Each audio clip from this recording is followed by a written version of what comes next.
Japan की सबसे डरावनी कहानियों में से एक है कुचिसाके ओना की कहानी। नाम का मतलब है फटे मुंह वाली औरत। आज हम इसी किंवदंती पर आधारित एक मॉडर्न हॉरर स्टोरी को देखेंगे जो बताती है कि कैसे सदियों पुरानी दहशत एक नए और ज्यादा खतरनाक रूप में लौट सकती है। पूरी कहानी की दहशत जानते हैं कि इसमें छिपी है? बस इसी एक सवाल में। एक ऐसा सवाल जो जवाब नहीं मांगता बल्कि एक भयानक अंत की तरफ ले जाता है। कहानी हमें ले चलती है टोक्यो की एक देर रात में। अकारा नाम की एक लड़की अकेले घर लौट रही है।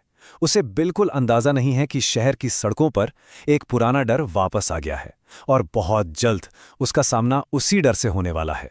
सोचिए, रात का 1 बजा है। शहर जगमगा तो रहा है पर गलियों में एक अजीब सी खामोशी है और इस खामोशी में अकारा का अकेलापन और भी ज्यादा महसूस हो रहा है। सन्नाटे को अगर कोई चीज तोड़ रही थी तो वो थी सिर्फ 2 आवाजें, उसकी अपनी तेज चलती सांसें और उसकी हील्स की खटखट की आवाज।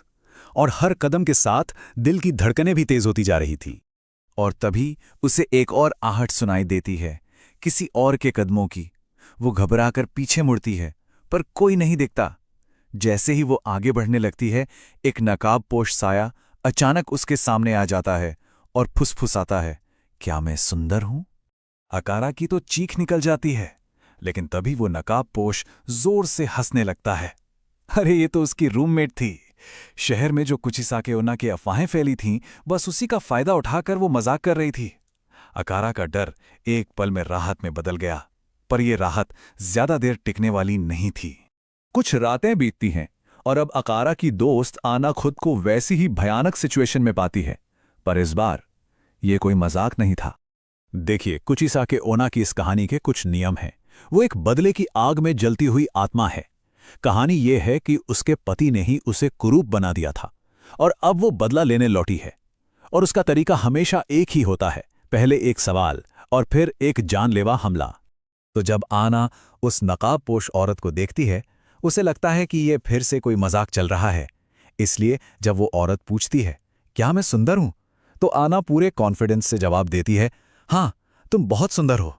उसे क्या पता था कि ये जवाब उसकी जिंदगी की सबसे बड़ी और आखिरी गलती साबित होगा। ये जवाब सुनते ही वो औरत बहुत धीरे से अपना निकाब उतारती है और जो नज़ारा सामने आता है उसे देखकर तो आना की सांसें ही रुक जाती हैं। उस औरत का मुंह एक कान से दूसरे कान तक कटा हुआ था। वो दोबारा फुसफुसाती है और अब आना डर से कांपते हुए चीख पड़ती है, नहीं, तुम बदसूरत हो। और बस उस आत्मा को यही सुनना था। अगले ही पल वो अपने कोट से एक बहुत बड़ी कैंची निकालती है और आना पर हमला कर देती है। उस रात टोक्यो की खामोशी आना की दिल दहला देने वाली चीखों से टूट गई। सुबह होते होते ये खबर पूरे शहर में आग की तरह फैल गई। कुचिसाके ओना अब सिर्फ एक कहानी नहीं थी, वो एक बेरहम कातिल थी जो सड़कों पर घूम रही थी। पूरे टोक्यो पर अब दहशत का साया मंडरा रहा था। जब मौतों का सिलसिला बढ़ने लगा तो होशुमा नाम के एक पुजारी ने इस मामले की जांच शुरू की। वो जानते थे कि इस आत्मा को रोकने के लिए सबसे पहले उसके दर्द भरे अतीत को समझना जरूरी है। होशुमा को पता चलता है कि कुचिसाके ओना हमेशा से कोई शैतान नहीं थी। वो एक बहुत ही खूबसूरत महिला थी, लेकिन उसकी सुंदरता ही उसकी दुश्मन बन गई। उसके ईर्ष्यालु समुराई पति ने सिर्फ शक की बिना पर कैंची से उसका चेहरा काटते हुए पूछा, अब तुम्हें कौन सुंदर कहेगा? बस यही सवाल, यही दर्द उसे एक ऐसी आत्मा में बदल देता है जो हमेशा अपनी सुंदरता का सबूत मांगती है। होशुमा जब पहली बार उससे मिलते हैं तो एक तावीज का इस्तेमाल करके उसे भगाने में कामयाब हो जाते हैं, लेकिन ये जीत बस कुछ पल की थी। वो आत्मा गायब नहीं हुई थी, बल्कि पहले से कहीं ज्यादा शक्तिशाली और खतरनाक होकर लौटी थी। और यहीं पर यह पुरानी कहानी मॉडर्न टेक्नोलॉजी के साथ मिल जाती है, जो इसे और भी डरावना बना देती है। अब कुचिसाके ओना सिर्फ अंधेरी गलियों में नहीं थी, वो मोबाइल फोन की स्क्रीन से निकल रही थी, कंप्यूटर मॉनिटर में दिख रही थी, यहां तक कि बाथरूम के शीशों से भी हमला कर रही थी। अब कोई भी कहीं भी सुरक्षित नहीं था। अब सवाल यह था कि एक ऐसे भूत से कैसे बचा जाए जो किसी भी आईने या स्क्रीन के जरिए आ सकता है।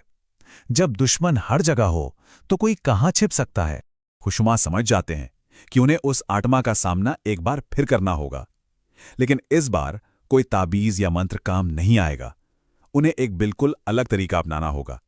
अपनी आखिरी मुठभेड़ में होशुमा ताकत का नहीं बल्कि सच का इस्तेमाल करते हैं। वो आत्मा से कहते हैं, तुम्हारी सुंदरता तुम्हारी दुश्मन नहीं थी, वो तुम्हारे पति का पागलपन था। तुम बेगुनाहों की जान ले रही हो। लेकिन बदले की आग में जल रही आत्मा चीखती है, उसने मेरा चेहरा बर्बाद किया। अगर मैं सुंदर नहीं रह सकती तो कोई नहीं रहेगा। और तभी होशमा अपना आखिरी दाव खेलते हैं। वो कोई हथियार नहीं बल्कि एक पवित्र आईना निकालते हैं और उसे सीधा उस आत्मा के सामने कर देते हैं। उसे ये देखने पर मजबूर करते हैं कि बदला लेने की इस आग ने उसे असल में क्या बना दिया है। और फिर होशुमा वो शब्द कहते हैं जो उसे सबसे ज्यादा चोट पहुंचाते हैं, तुम सुंदर नहीं हो, तुम बदसूरत हो। लेकिन इस बार वो उसके कटे हुए चेहरे की बात नहीं कर रहे थे, वो बात कर रहे थे उसके कर्मों की, उसकी नफरत की बदसूरती की। आईने में अपना भयानक रूप और अपने कर्मों की कुरूपता देखकर वो आत्मा एक दिल दहला देने वाली चीख मारती है और धुएं में बदलकर हमेशा के लिए गायब हो जाती है। टोक्यो पर जो आतंक का साया था वो आखिरकार हट जाता है। लेकिन एक सवाल पीछे रह जाता है, क्या उस आत्मा को उस पवित्र आईने की शक्ति ने हराया था, या फिर अपने ही कर्मों की बदसूरती को देखने के खौफ ने? शायद असली राक्षस बाहर नहीं होता बल्कि हमारे अंदर के ख्वाबों में ही छुपा होता है।